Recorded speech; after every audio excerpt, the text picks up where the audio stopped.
How to save your relationship after adultery. After adultery, a relationship is the weakest it's ever likely to be, but this can be a good thing. This sounds like it is hard to believe, but the truth is that the time after adultery is also the time that can make or break a relationship, which can be a huge opportunity. Nobody likes to be cheated on. Nobody should be cheated on. But cheating isn't the problem, it's the symptom. There is always a bigger problem underlying the infidelity, and if there's anything good to come after adultery, it's knowing that there is a problem that you need to address. The time when a relationship is at its weakest is also the best time to do the work that will bring it to being its strongest. There's an idea in the military that you need to tear a person down so that you can build them back up stronger than they ever were before, and this is true in relationships as well. After adultery, what your relationships needs is a complete overhaul. This isn't optional, because if you try to just go back to the way things were, then what you'll find is that history will just repeat itself. You need to start over and build things back up from the bottom. Tear it down to bring it back stronger than it was before. The first thing you need to do is spend some time apart.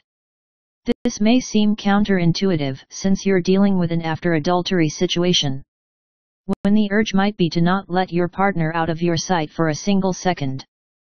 But the time apart will allow you to see your relationship from a different angle, and this perspective will be important for the relationship repair process. The next thing you need to do is to figure out exactly what the problem was, and the answer to this question is not they were sleeping with someone else. You need to find the deep down problem that was behind the infidelity, and you need to do something about the problem. After you've done those two things, it's time for you to start the relationship over. The key part is to do it from the beginning. Go on dates again. Start over just as if you were dating somebody else. You need to treat this as a new relationship, because if you want to repair your relationship after adultery, then it has to be a new relationship. Although you're building a new relationship after adultery, you do need to keep in mind the problems that made all this necessary. The idea here isn't to have the same relationship you had before, the idea is to have a better one, and this means you need to avoid making the same mistakes. Rebuilding a relationship after adultery will be hard, but it will also be one of the most worthwhile things you can.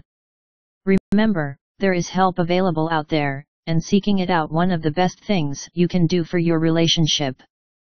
If you'll take my hand, I'll show you exactly what to do and what to say to get your ex-lover back in your arms, especially if you are the only one trying. Click the link below and take your first step toward the rest of your life.